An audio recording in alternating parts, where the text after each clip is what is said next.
चतुस्त्रिंशस्तवकः प्रार्थना हरिणीवृत्तम्। विदितमहिमा विश्वाधानादनेकविधाद्भुतात् प्रथितचरितः शर्वालोकप्रतापविवर्धनात् प्रकटितगुणः पापध्वान्तप्रसारनिरोधनात् प्रदशतु शिवाः शोभासां निधिः कुशलानि मे। हृदि करुणया पूर्णा बाहोर्बलेन महीयसा पदकमलयो लक्ष्म्या भक्त्यै जनैरुपजीव्यया मुखसितकरे लावण्येन त्रिनेत्रदुशाम्बलं बहुविदधता काली मातावतात्पदसेविनम्।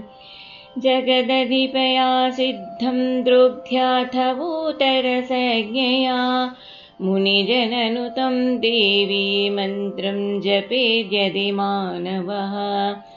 अमृतजलधीभूतः पूतः प्रयोगविशेषवेत् स इह वसुधालोके धारागिरामभिवर्षति।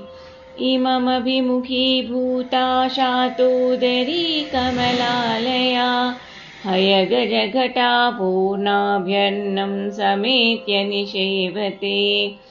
स विबुधमिदं विश्वं तस्य प्रयाति पुनर्वशं प्रथितयशसां सिद्धीनां चाप्यमुं भजतेष्टकम्। सुविमलधियस्तस्य क्रोधादृगभुतद्युति रिपुजनवधू गण्डा भोगो भवेदुत पाण्डुरः। सपदि भुवनव्याप्तं चाप्तैः प्रमाणपुरःसरं भणितमजरं भद्रं ज्योतिः परं हृदि भासते। अदयमरिभिः क्रान्ते राष्ट्रे त्वमीश्वरि रक्षिका समशरमुखे धूते चित्ते त्वमीश्वरि रक्षिका। प्रबलदुरितैर्गस्त्रे वंशे त्वमीश्वरि रक्षिका व्यसृजति जलं मेघे मोघे त्वमीश्वरि रक्षिका। भगवति निजो साक्षात् पुत्रो बृहस्पतिपावकौ गणपति गुहावेतो वेषान्तरव्यवहारतः। भरतधरणी खण्डे हेतुः कुतः कृतसम्भवौ कलकलयुते काले देवी व्यथा कथयद्रुतम्। समयमयिते धृत्वा पादाम्बुजं रमणः सुतो गिरिवरगुहास्वन्तः शान्तो नयेद्यदि नाद्भुतम्। स्थलविरहितः स्वीयस्थाने किमत्र समागतो न वदसि कुतः कार्यं तस्मै कुलाचलकन्यके। परिणभति चेक्षिप्यव्यूहे महाद्भुतसङ्गति जननि रमणो योगीशानस्ततो बहुनः फलम्। अमिततमया दृष्टेः शक्त्या कदा सरणिं नये दपथपतितं धात्रीलोकं तदेव वदाम्बिके।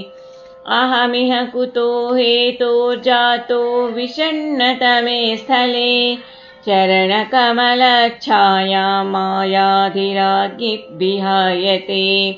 परमकरुणो घोरः शाप किमेष सवित्रिते किमपि भुवि वा कार्यं कर्तुं नियोजितवत्यसि। व्रजति विलयं स्नेहो दूरप्रवासवशादिति प्रवदति बुधः कश्चित् यस्यं प्रभाति तमम्बिके। भगवति निजे कुक्षो जातं दिवोधरणी गतं श्रुतिसरणितो दूरे हाहाकरोषिरुषा यथा। मम तु विमला हृद्या विद्या महेश्वर्या भवन् मनसि च परा चित्रा शक्तिश्चिरन्तनीया भवत्। वचसि च महाद्भाग्यं श्लाघ्यं यदीर्यतमे भवत् तदयि गलितं मत्तो वित्तत्रयं भवतो भुवि कृतमयि मया पापं घोरं सुकर्मसु सङ्गिनां यदहमदयोग्विघ्नं नृणामुहुर्मुहुराचरम् अतिकटुफलं तस्याश्नामिश्रितो नरविग्रहं प्रमथ नृपते जाये माये जनन्यवमामिमम्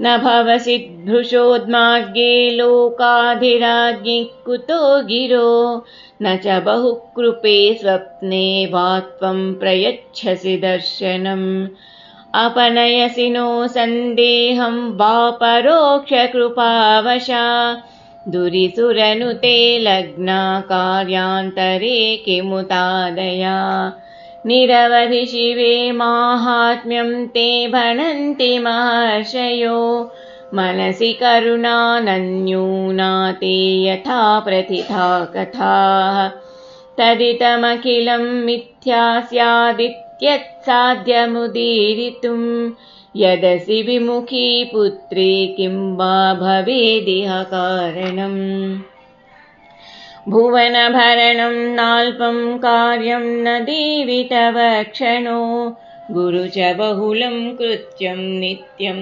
तवास्ति न तन्मृषा न तव कठिनं मौनं निन्द्यं तथापि न पार्वती स्मर सकृदिमं दीनं पुत्रं तदेव ममाधिकम् न भवति सुधाधारा वर्ष दयं मुदितस्तनौ मधुमुदमुषामाचां सर्गान्न चाप्ययमुद्धतः तव पदयुगे निष्ठालाभान्न तृप्यति चाप्ययम् भगवति चिरान्तं देशं ते सुतः प्रतिवीक्षते किमिह भुवने कर्तव्यं मे किमर्थमिहागतो स्म्यवनि जगतां कं वोपायं श्रये निजशक्तये किमपि स्वान्ते ध्वान्ते यथा परिदृश्यते स्फुटमभयदे वक्तुं किञ्चित् श्रमं त्वमुररीकुरु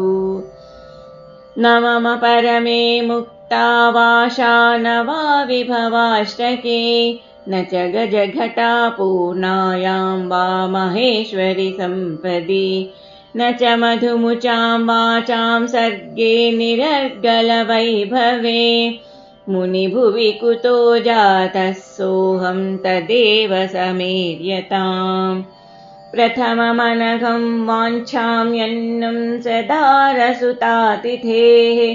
भगवति ततः पादद्वन्द्वे तवाविचलां स्थितिम् अथ सुरजगद्वार्ता ज्ञानं सवित्रि ततः परम् मुनिभुवि भवे हेतुं ज्ञातुं मृगाक्षिपुरद्विषः यदि तव कृपा पुत्रे भक्ते पदाम्बुजवन्दिनी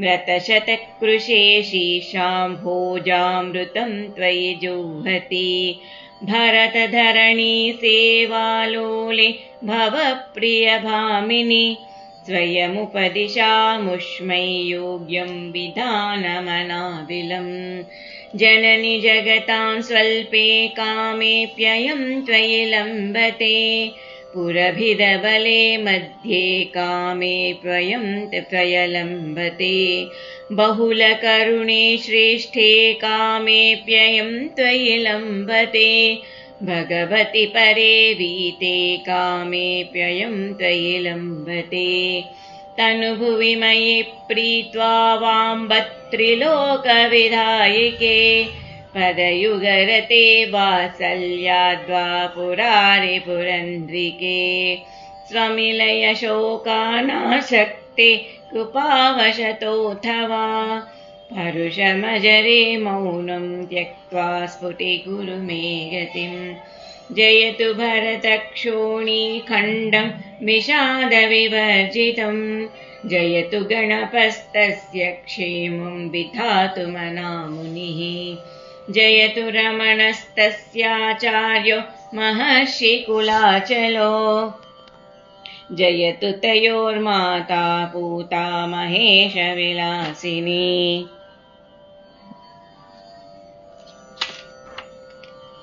गणपतिमुनेरेशा भाषाविदां हृदयङ्गमा सुकविसुहृदशब्दैरत्युज्ज्वला हरिणीततिः ललितचतुरैर्भावैर्यान्ति सुरूपवनान्तरम् मदयतु मनः कामाराते निशान्तमृगीदृशा। 34 स्तवकं समाप्तम्।